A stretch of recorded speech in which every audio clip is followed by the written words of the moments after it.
जय श्री कृष्णा, जय श्रीमन नारायण। मेरे भक्ति सागर चैनल में आप सभी भक्तों का स्वागत है। सकट चौथ, आप सभी को सकट चौथ की बहुत बहुत बधाई। सकट चौथ की व्रत कथा, इसे पूरा सुनना, वक्त ज़्यादा से ज़्यादा शेयर करना। जय श्री कृष्णा। एक शहर में देवरानी जेठानी रहती थीं। देवरानी गरीब थी और जेठानी अमीर थी। देवरानी हमेशा गणेश जी का पूजन और व्रत करती थी। देवरानी का पति जंगल से लकड़ी काट कर बेचता था। देवरानी घर का खर्चा चलाने के लिए जेठानी के घर काम करती थी और शाम को बचा हुआ खाना लेकर जाती थी। महा महीने में गणेश जी का व्रत संकट चौथ देवरानी ने रखा। उसके पास पैसे नहीं थे, इसलिए उसने तिल व गुड़ लाकर तिलकुटा बनाया। पूजा करके तिल चौथ की कथा सुनी और जेठानी से यहाँ काम करने चली गई। सोचा शाम को चंद्र को अर्घ देकर जेठानी के यहाँ से लाया खाना और तिलकुटा खाएगी। शाम को जब जेठानी के घर खाना बनाया तो उसके जेठानी का व्रत होने के कारण सभी ने खाना खाने से मना कर दिया।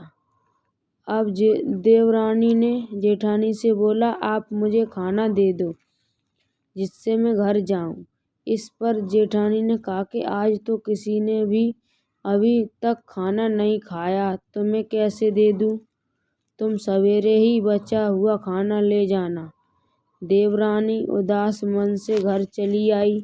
देवरानी के घर पर पति बच्चे सब आस लगाए बैठे थे कि आज तो त्योहार से, इसलिए कुछ पकवान आदि खाने को मिलेगा।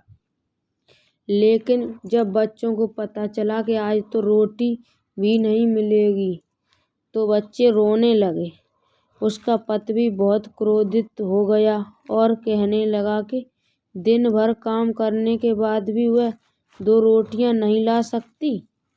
वह बेचारी गणेश जी को याद करती हुई रोते रोते पानी पीकर सो गई। उस दिन संकट माता बुढ़िया माता का रूप धरकर देवरानी के सपने में आई और कहने लगी, सो रही हो या जाग रही हैं? वह बोली, कुछ सो रहे हैं, कुछ जाग रहे हैं। बुढ़िया बोली, भूख लगी है, खाने के लिए कुछ दे। देवरानी बोली, क्या दूं? मेरे घर में तो अन्न का एक दाना भी नहीं है। जेठानी बचा कुचा खा लेती थी, आज वो भी नहीं मिला। पूजा का बचा हुआ तिलकुटा छीके पे पड़ा है, वही खा लो। संकट माता ने तिलकुटा खाया और उसके बाद कहने लगी, निमिठाई लगी है, कहाँ निमेटे? उसने कहा, ये खाली झोंपड़ी है, यहाँ कहीं भी जा सकती हो, जहाँ इच्छा हो वहाँ निमट लो। फिर संकट माता बोली, अब कहाँ पहुँचूं? अब देवरानी को बहुत गुस्सा आया तो उन्हें कब से परेशान किया जा रहा है, सो बोली कि मेरी साड़ी से पोंछ लो। देवरानी जब सुबह उठी तो ये देखकर हैरान रह गई कि पूरा घर हीरों और मोतियों से जगमगा रहा है। उस दिन देवरानी जेठानी के काम करने नहीं गई। जेठानी ने कुछ देर तो राह देखी, फिर बच्चों को देवरानी को बुलाने भेज दिया। जेठानी ने सोचा कल खाना नहीं दिया था, इसलिए शायद देवरानी बुरा मान गई होगी। बच्चे बुलाने गए। देवरानी ने कहा कि बेटा, बहुत दिन तेरी माँ के यहाँ काम कर लिया। बच्चों ने घर जाकर माँ से कहा कि चाची का पूरा घर हीरों और मोतियों से जगमगा उठा है। जेठानी दौड़कर देवरानी के पास आई और पूछा कि ये सब कैसे हो गया। देवरानी ने उसके साथ जो हुआ वो सब कह डाला। उसने भी वैसा ही करने की सोची। उसने भी संकट चौथ के दिन तिलकुटा बनाया। रात को संकट माता उसके भी सपने में आई और बोली, भूख लगी है, मैं तो क्या खाऊं? जेठानी ने कहा कि आपके लिए छींके में रखा है फल और मेवे भी रखे हैं, जो चाहे खा लो। संकट माता बोली, अब निमटे कहाँ? जेठानी बोली, मेरे इस महल में कहीं भी निमट लो। फिर उन्होंने बोला कि अब पहुँचूं कहाँ? जेठानी बोली, कहीं भी पहुँच लो। सुबह जब जेठानी उठी तो घर में बदबू गंदगी के अलावा कुछ नहीं थी। ये संकट माता, जैसे आपने देवरानी और कृपा की वैसे ही सब पर करना। संकटा माता की पहली व्रत कथा समाप्त। दूसरी व्रत कथा। एक बुढ़िया थी, वह बहुत गरीब और दृष्टिहीन थी। उसके एक बेटा और बहू थे। वह बुढ़िया सदैव गणेश जी की पूजा किया करती थी। एक दिन गणेश जी प्रकट होकर उस बुढ़िया से बोले, बुढ़िया माँ, तू जो चाहे सो मांग ले। बुढ़िया बोली, मुझसे तो मांगना नहीं आता, कैसे और क्या मांगू? तब गणेश जी बोले, अपने बहू बेटे से पूछकर मांग ले। तब बुढ़िया ने अपने बेटे से कहा, गणेश जी कहते हैं तू कुछ मांग ले, बता मैं क्या मांगू? पुत्र ने कहा, माँ तू धन मांग ले। बहू से पूछा तो बहू ने कहा, नाती मांग ले। तब बुढ़िया ने सोचा कि ये तो अपने अपने मतलब की बात कर रहे हैं। उस बुढ़िया ने पड़ोसन से पूछा तो उन्होंने कहा, बुढ़िया तू तो थोड़े दिन जिएगी, क्यों न तू धन मांगे, क्यों न नाती मांगे, तू तो अपनी आंखें की रोशनी मांग ले, जिससे तेरी जिंदगी आराम से कट जाए। इस पर बुढ़िया बोली, यदि आप प्रसन्न हैं तो मुझे 9 करोड़ की माला दें, निरोगी काया दें, अमर सुहाग दें, आंखों की रोशनी दें, नाती दें, पोता दें और सब परिवार को सुख दें और अंत में मोक्ष दें। ये सुनकर तब गणेश जी बोले, बुढ़िया माँ, तुमने तो हमें ठग लिया। फिर भी जो तूने मांगा है वचन के अनुसार सब तुझे मिलेगा। और ये कहकर गणेश जी अंतर्ध्यान हो गए। उधर बुढ़िया माँ ने जो कुछ मांगा वह सब कुछ मिल गया। हे गणेश जी महाराज, जैसे तुमने उस बुढ़िया माँ को सब कुछ दिया वैसे ही सबको देना। बोलिए गणेश भगवान की जय। गणेश भगवान की। ये व्रत कथा समाप्त। एक और व्रत कथा। एक बार भगवान गणेश जी बाल रूप में चुटकी भर चावल और 1 चम्मच दूध लेकर पृथ्वीलोक में भ्रमण के लिए निकले। वे सबसे कहते घूम रहे थे, कोई इस चावल और दूध से मेरे लिए खीर बना दे। लेकिन सबने उनकी बात को अनदेखा कर दिया। तभी एक निर्धन बुढ़िया उनके लिए खीर बनाने को तैयार हो गई। इस पर गणेश जी ने घर के सबसे बड़े बर्तन को चूल्हे पर चढ़ाने को कहा। बुढ़िया ने बाल लीला समझते हुए घर का सबसे बड़ा भगोना चूल्हे पर चढ़ा दिया। गणेश जी के लिए चावल और दूध भगोने में डालते ही भगोना भर गया। इस बीच गणेश जी वहां से चले गए और बोले, अम्मा जब खीर बन जाए तो बुला लेना। पीछे से बुढ़िया के बेटे की बहू ने एक कटोरी खीर चुरा कर खा ली और एक कटोरी खीर छुपाकर अपने पास रख ली। अब जब खीर तैयार हो गई तो बुढ़िया ने आवाज लगाई, आ जा रे गणेश, खीर खा ले। गणेश जी वहां पहुंचकर बोले कि मैंने तो खीर पहले ही खा ली। तब बुढ़िया ने पूछा कि उन्होंने खीर अब कब खाई। तब गणेश जी बोले कि जब आपकी बहू ने खीर खाई तभी मेरा पेट भर गया। बुढ़िया की इस घटना को सुनने के बाद उनसे माफी मांगी।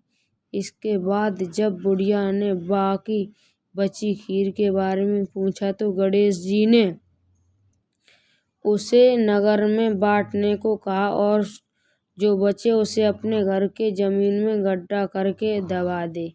अगले दिन जब बुढ़िया उठी तो उसकी झोंपड़ी महल में बदल गई और खीर के बर्तन सोने के आभूषणों से भर दे।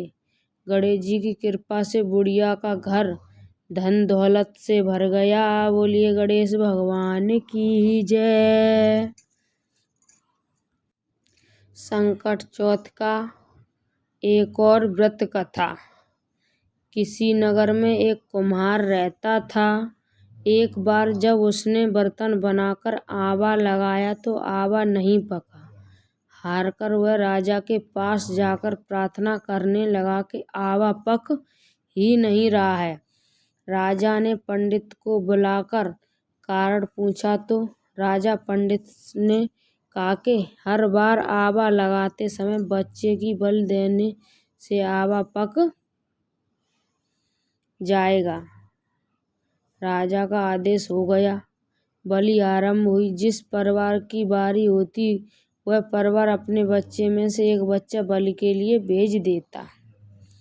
इसी तरह कुछ दिन बाद संकट के दिन एक बुढ़िया के लड़की की बारी आई। बुढ़िया के लिए वही जीवन का सहारा था, लेकिन राज आज्ञा के आगे किसी की नहीं चलती। दुखी बुढ़िया सोच रही थी कि मेरा तो एक ही बेटा है, वह भी संकट के दिन मुझसे जुदा हो जाएगा।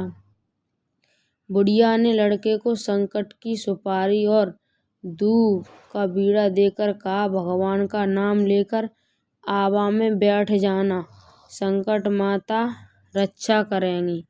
बालक को आवा में बैठा दिखा गया और बुढ़िया संकट माता के सामने बैठकर पूजा करने लगी।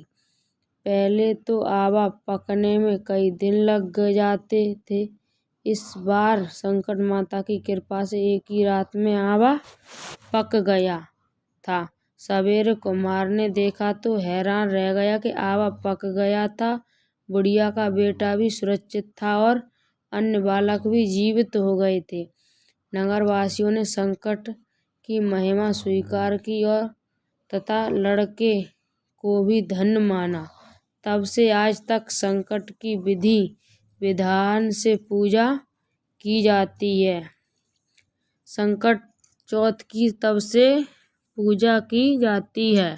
जय श्री कृष्णा, जय गणेश जी।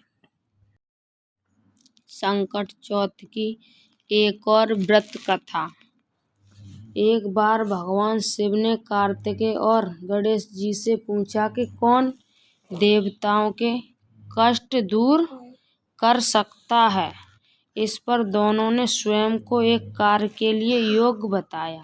शिव जी ने कहा कि जो पहले पृथ्वी की परिक्रमा करके लौटेगा वही ये कार्य करेगा।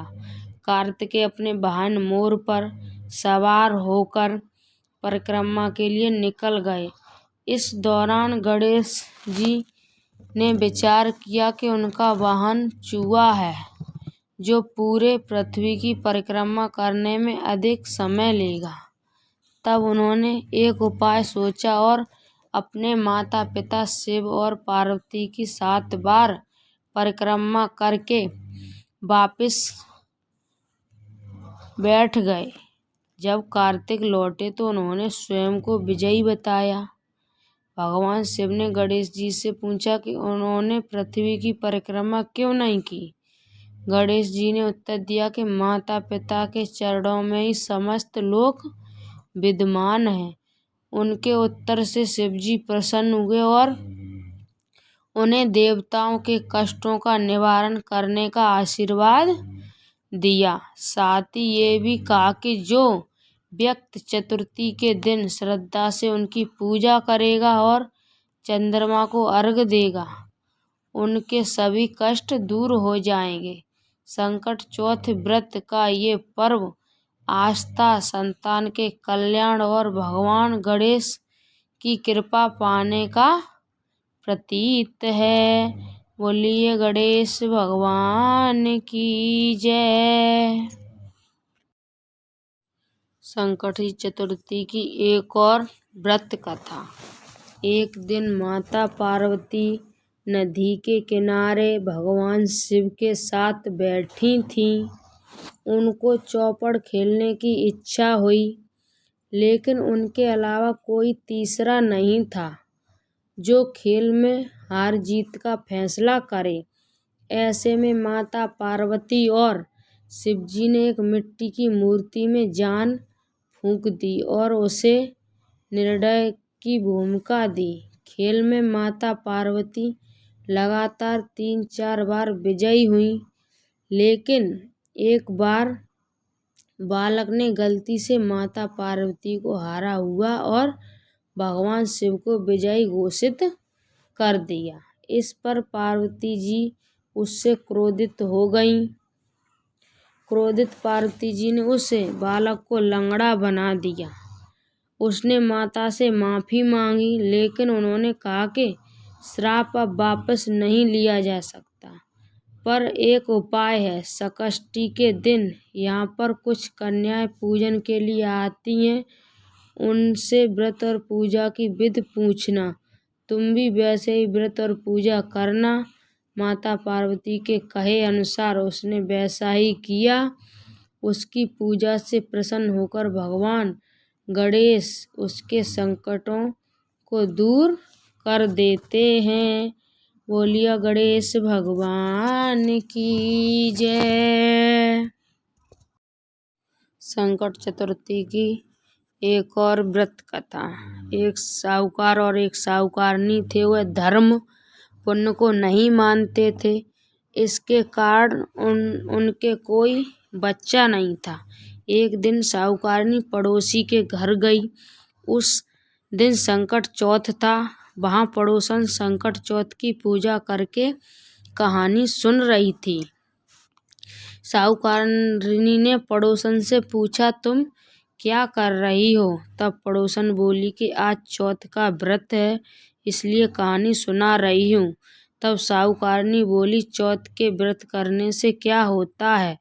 तब पड़ोसन बोली, इसे करने से अन्न धन सुहाग पुत्र सब मिलता है। तब साहूकारनी ने कहा, यदि मेरा गर्भ रह जाए तो मैं 1.25 सेर तिलकुट करूँगी और चौथ का व्रत करूँगी। श्री गणेश भगवान की कृपा से साहूकारनी के गर्भ रह गया तो वह बोली कि मेरे लड़का हो जाए तो मैं 2.5 सेर तिलकुट करूँगी। कुछ दिन बाद उसके लड़का हो गया तो वह बोली कि हे चौथ भगवान, मेरे बेटे का विवाह हो जाए तो 5.25 सेर का तिलकुट करूँगी। कुछ वर्षों बाद उसके बेटे का विवाह तय हो गया और उसका बेटा विवाह करने चला गया, लेकिन उस साहूकारनी के तिलकुट नहीं किया। इस कारण से चौथ देव क्रोधित हो गए और उन्होंने फेरों से उसके बेटे को उठाकर पीपल के पेड़ पर बिठा दिया। सभी वर को खोजने लगे पर वो नहीं मिला। हताश होकर सारे लोग अपने अपने घर को लौट गए। इधर जिस लड़की ने साहूकारनी के लड़के का विवाह होने वाला था, वह अपनी सहेली के साथ गणगौर पूजन के लिए जंगल में दूब लेने गई। तभी रास्ते में पीपल के पेड़ से आवाज आई, ओ मेरी अर्ध बहू। ये बात सुनकर जब लड़की घर आई, उसके बाद वह धीरे धीरे सूखकर कांटा होने लगी। एक दिन लड़की की माँ ने कहा, मैं तुम्हें अच्छा खिलाती हूँ, अच्छा पहनाती हूँ, फिर भी तुम सूखती जा रही हो, ऐसा क्यों? तब लड़की अपनी माँ से बोली कि जब भी दूब लेने जंगल जाती हूँ तो पीपल के पेड़ से एक आदमी बोलता है कि ओ मेरी अर्धब्याहू। उसने मेहंदी लगा रखी है और सेहरा भी बांध रखा है। तब उसकी माँ ने पीपल के पेड़ के पास जाकर देखा तो उसका जमाई ही है। तब उसकी माँ ने जमाई से कहा, यहाँ क्यों बैठे हैं? मेरी बेटी तो अर्धब्याहू कर दी और अब क्या लोगे? साहूकारनी का बेटा बोला, मेरी माँ ने चौथ का तिलकुट बोला था लेकिन नहीं किया, इसलिए चौथ माता ने नाराज होकर यहाँ बैठा दिया। ये सुनकर उस लड़की की माँ साहूकारनी के घर गई और उससे पूछा कि तुमने संकट चौथ का कुछ बोला है क्या। तब साहूकारनी बोली, तिलकुट बोला था। उसके बाद साहूकारनी बोली, मेरा बेटा घर आ जाए तो 2.5 मन का तिलकुट करूँगी। इससे श्री गणेश भगवान प्रसन्न हो गए और उसके बेटे को फेरे में लाकर बैठा दिया। बेटे का विवाह धूमधाम से हो गया। जब साहूकारनी के बेटा एक एवं बहू घर आए तब साहूकारनी ने 2.5 मन तिलकुट किया और बोली, हे चौथ देव, आपके आशीर्वाद से मेरा बेटा बहू घर आए हैं, जिससे मैं हमेशा तिलकुट करके व्रत करूँगी। इसके बाद सारे नगर वासियों ने तिलकुट के साथ संकट व्रत करना प्रारंभ कर दिया। हे संकट चौथ, जिस तरह साहूकारनी को बेटे बहू से मिलवाया वैसे ही हम सबको मिलवाना। इस कथा को कहने सुनने वालों का भला करना। बोलो संकट चौथ की जय, गणेश भगवान की जय। गणेश भगवान की आरती। जय गणेश जय गणेश जय गणेश देवा, माता जाकी पार्वती पिता महादेवा। एक दंत दयावंत चार भुजाधारी, माथे पे सिंदूर सोहे मूसे की सवारी।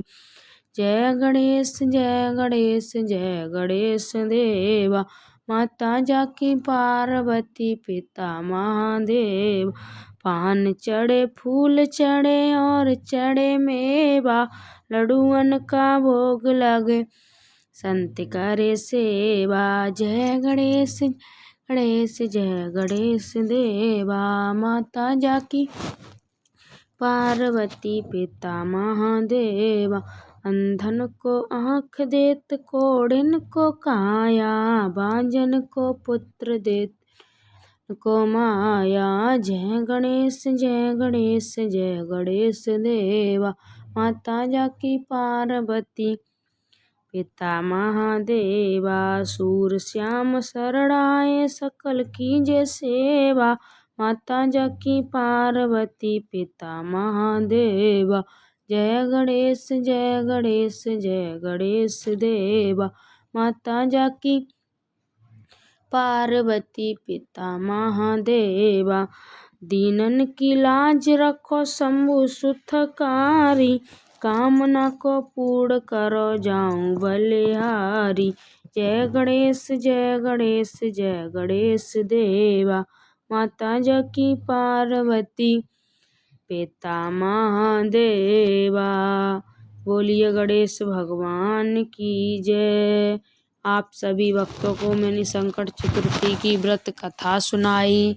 उसमें सुनावे में कोई गलती हुई हो उसे माफ करना। जय श्री कृष्णा। ज़्यादा से ज़्यादा शेयर करना। जय श्री गणेशाय नमः। बोलिए भोले बाबा की जय, पार्वती मैया की जय। हर हर महादेव। जय श्री राधे।